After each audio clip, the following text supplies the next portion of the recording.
सरकार बनी है, अभी तक तो सरकार को मंत्रिमंडल बनाना है, विभागों की अलॉटमेंट करनी है, लेकिन कुछ दुर्भाग्यपूर्ण निर्णय लिए गए, उनसे कुटलैहड़ भी जो है वो प्रभावित हुआ है। ऐसे कई कार्यालय कुटलैहड़ के अंदर जो है वो डी नोटिफाई कर दिए गए।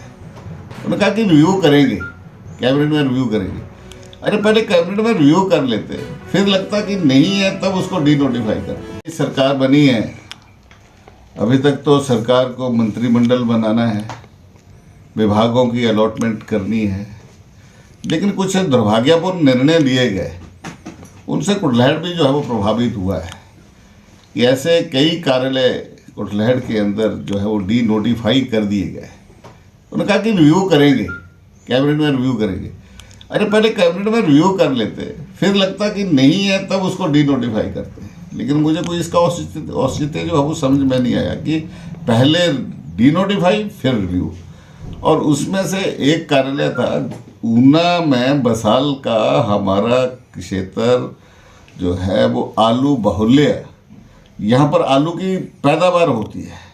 हमने यहाँ पर अलग कार्यालय खोल करके और एक बड़ा प्रोजेक्ट बना करके कि यहाँ पर जो है जो आलू का जो बीज हमें पंजाब और हमारे किसानों को लाना पड़ता है, वहाँ से ना ला करके, क्योंकि हम हिमाचल में 3% ही आलू का बीज पैदा कर पाते हैं।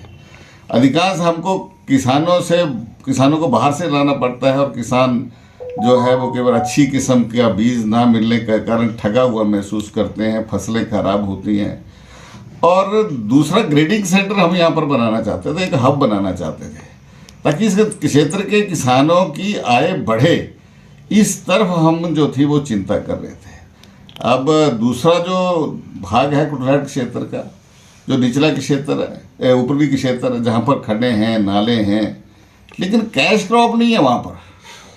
हम चाहते थे कि धीरे धीरे किसानों के चेक डैम लगा करके, डंगे लगा करके जो इरोजन्स होता है उसको कृषि योग्य बना करके उस भूमि के ऊपर हॉर्टिकल्चर्स की नर्सरीज लगा करके हॉर्टिकल्चर्स की हम बागवानी की तरफ हम आगे बढ़ाएं, कृषि की तरफ किसान को आगे बढ़ाएं, ताकि किसान की कैश क्रॉप भी जो है वो साथ में बढ़े, ताकि हमारे लोगों को जाकर के पल्लेदारी हलवाई का काम समीप वाले शहरों में ना करना पड़े। इस और हम किसान की आर्थिकी को बढ़ाना बात समझ में आई ना। वहाँ जो वर्तमान में जो विधायक चुने गए हैं उनकी बात जो है, उनके दिमाग में ये चीज़ें समझ में जो है वो नहीं आ रही हैं। और मुझे लगता है कि मुझे ये काम करना है, मुझे चाहे वो NGO बना करके करना है, मैं इस काम को करूँगा। कुटलैहड़ के लोगों को जो एक पिछड़ापन, सड़क, शिक्षा, पीने का पानी, हम इस स्टेज से ऊपर बढ़े हैं, हमको इसके आगे चलना है। और इसके लिए जो है वो हमने ये सतत प्रयास किए थे कि कुटलैहड़ का विकसित पार्ट 2 पूरा देश इसको देखे। इस तरफ जो है वो हम इसको आगे बढ़ाना चाहते थे। लेकिन मैं एक कहना चाहता हूँ प्रदेश सरकार को कि डी नोटिफाई किया है, इसको तुरंत रद्द कर दिया जाए। इसको तुरंत से उनको लगता है तो बाद में इसको रिव्यू करें, लेकिन पहले डी नोटिफाई करके फिर रिव्यू करना, ये कोई विषय जमता नहीं है।